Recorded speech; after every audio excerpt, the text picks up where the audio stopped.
Welcome back, ladies and gentlemen, as we are here to continue on our qualifying tournament into round 2 action to see what 2 competitors will be joining the Ultimate Warrior to compete on behalf of TCW. And walking down the aisle now, Tanahashi.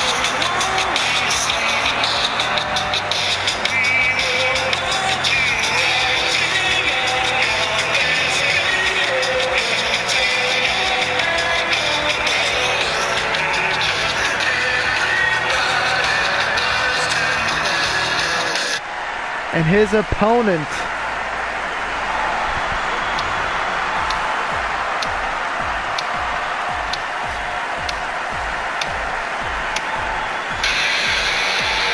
Antonio Inoki.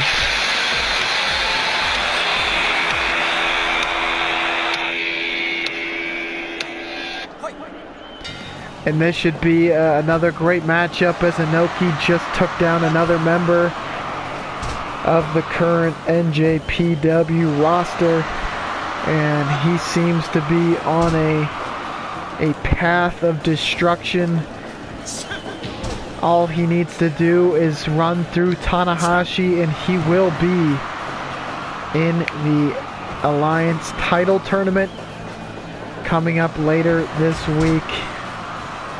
And that is a very exciting prospect for not only him, but the company at large. Inoki has shown his talent, not only in TCW, but out. He has won the Smoking Skull title in the Fire Pro Wrestling Universe prior, which was a 32-man tournament. As an advocate, I would have to say he certainly is not to be trifled with in the least, and if he is competing on behalf of TCW, then we are certainly in good hands. But the same can be said for Tanahashi, who has proven himself to be a very good competitor, a tough competitor.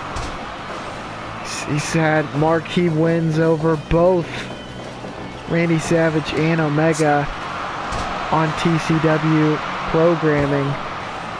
And a win here over Inoki would be big stuff for him. We saw Okada get a victory over Sting, our current U.S. title, kind of turning that whole title picture on its head. And whether he will be able to jump the line to get a title shot, we'll have to see. And Inoki drops Tanahashi on his head there. And you don't like to see that.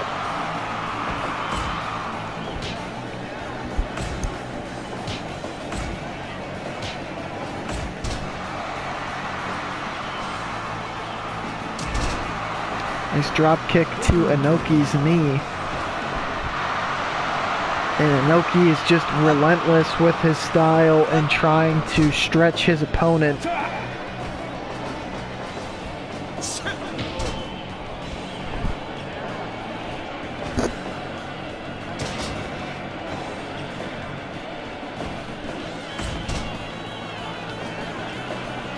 Two aces of Japan. Both top-notch performers. What man will prevail? Who will book their ticket to the Alliance title tournament? We will have to see, as I am sitting on the edge of my seat, ladies and gentlemen. And you know, being a part of TCW, you just, first and foremost, you have to be cheering for, you know, just a clean bout, first and foremost. Because if you can prove yourself in this setting, then it's very likely that you're going to do well on game day. You know, not to diminish this tournament whatsoever, but this is merely for a chance. They're going through this hell just so they can go through the hell of facing the best competitors from the other brands. As Inoki goes for a backslide and nearly got it. So, you know, iron sharpens iron. And these competitors certainly have to hope that is true, as they are competing here for a chance to enter another 8-man tournament that will crown the first Alliance champion.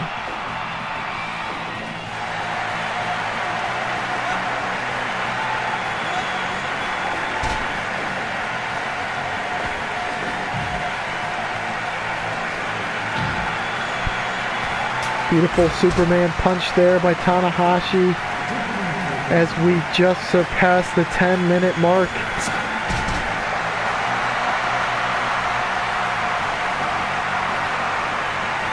Inoki has a very distinct style in that half of his offense is set to stretch you, you know, 1,000 ways from Sunday. And he will work your abdomen, neck, arms, legs.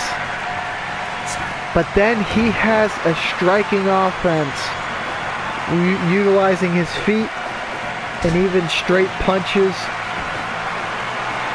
I mean, here's an example, and he makes Tanahashi submit. As Inoki proves again that he is the face of Japan. And what a matchup that was, and I think his very polaristic style will do quite well in the Alliance title tournament, as Inoki has booked his ticket. But that's not all. He still has one more match, and this will determine the seeding. The Warrior is already has top billing. Will Inoki be second in command? You'll have to watch and find out, folks. We still have one more match to determine the final in round 2, as Magnum will take on Okada up next.